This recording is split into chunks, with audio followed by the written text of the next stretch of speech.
Senhores, tudo bem?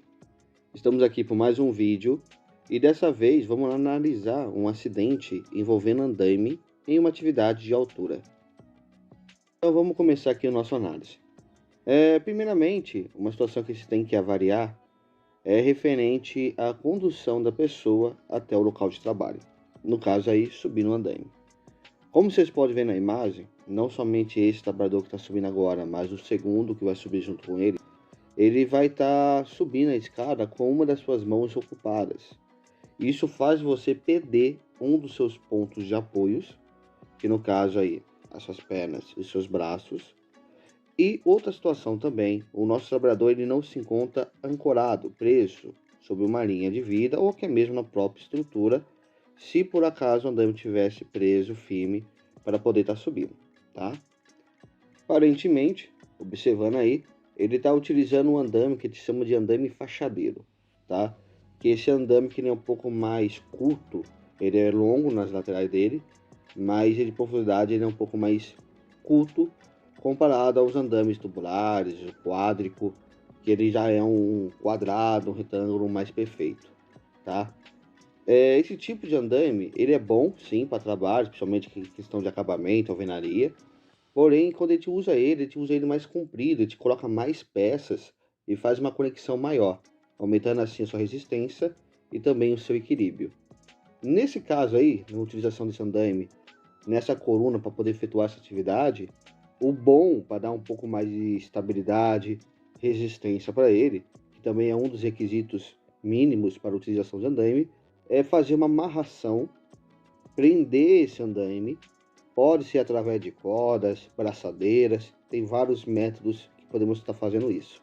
Para dar um pouco mais de resistência às estruturas desse andaime, para que ele não venha tombar. Outra questão também são as atividades simultâneas, atividades que estão acontecendo no mesmo período de espaço, que é o caso aí do trabalho que o cara vai executar com andaime e mais o trabalho de içamento. Poderia primeiramente iniciar-se uma atividade inicial para depois iniciar outra, como por exemplo, já que a parte de içamento tem a possibilidade de provocar mais risco e mais acidente dentro naquela situação, executa ela primeiro, até que você consegue estabilizar a peça e depois os outros sobem, porque provavelmente esses dois que subiram, eles são os dois que vão estar lá em cima fazendo a fixação dessa peça. Então poderia primeiramente subir a peça primeiro no içamento, para depois o nosso trabalhador subir para poder fazer a fixação dela. Então daria para ter feito uma organização nesse ambiente de trabalho para poder estar evitando um acidente que nem esse. Porque o maior causador desse acidente que aconteceu foi devido ao içamento, que como não tinha um cabo guia, que a gente poderia colocar cabos guias nas laterais da peça, com pessoas segurando para evitar que ela tombe, que ela se mova para sentidos aonde a gente não quer que ela vá, que pode bater em estruturas, bater no caso como bateu no andaime, e dar uma estabilidade melhor para a peça subir com mais firmeza. Para poder estar evitando esse acidente, que foi a peça ter batido no andaime, e o andaime, por não estar fixado, ele veio a tombar e acabou um dos trabalhadores que estava sem ancoragem cair.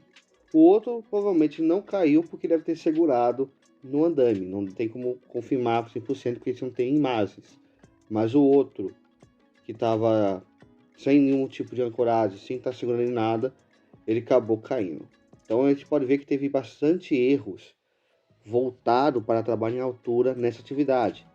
Falta de ancoragem, análise no ambiente, trabalhos simultâneos, falta de alguns equipamentos apropriados, para que a gente possa estar executando essa atividade com mais segurança, com mais organização, para que esse acidente não venha acontecer, como aconteceu aí nesse vídeo. Um último detalhe também, muito importante também estar falando aqui, é o isolamento da área. Como vocês podem ver, por pouco, o cara que estava lá de cima, ele quase cai em cima desse trabalhador. Então, para evitar esse tipo de situação, a gente poderia estar marcando um perímetro, fazer-se um isolamento para que quedas de objetos não venham atingir pessoas que estão trabalhando logo abaixo, para assim garantir a segurança dele. Porque por pouco, O cara caiu lá de cima, quase pegou mais uma pessoa. Aí, ao invés de ter um só vítima nesse acidente, ele teria mais do que uma. Então, seria uma situação também a ser avaliada nesse cenário, para que a gente não venha ter mais uma vítima numa situação dessa, tá? Então, pra vocês verem, são situações bem simples de avaliação de cenário, coisa que, mesmo que é uma pessoa simples que eu falo que não é especialista na área, ele observando, vendo essa situação acontecer, ele consegue ver que tem a possibilidade de acontecer esse acidente, de uma peça dessa que foi içada se movimentar, de um andaime que tem uma possibilidade de tombar, e também pessoas de tamanho e altura sem nenhum tipo de ancoragem. Então são situações muito simples que qualquer profissional em si, nem precisa ser da área, consegue perceber. O que faltou aí foi um pouco mais de atenção, um pouco mais de avaliação. Provavelmente deve ter a questão da pressa, a questão lá de cumprir o contrato, que muitas vezes isso acaba cegando as pessoas no ambiente de trabalho e acaba deixando essas coisas simples ficar à disposição e podendo provocar esses acidentes, tá? Então, senhores, esse é uma análise rápida, simples, porque é uma atividade que a gente pode ver logo na cara o que tem de errado, o que aconteceu. Então, fique atento aí, se inscreva no canal e se prepare para os próximos vídeos.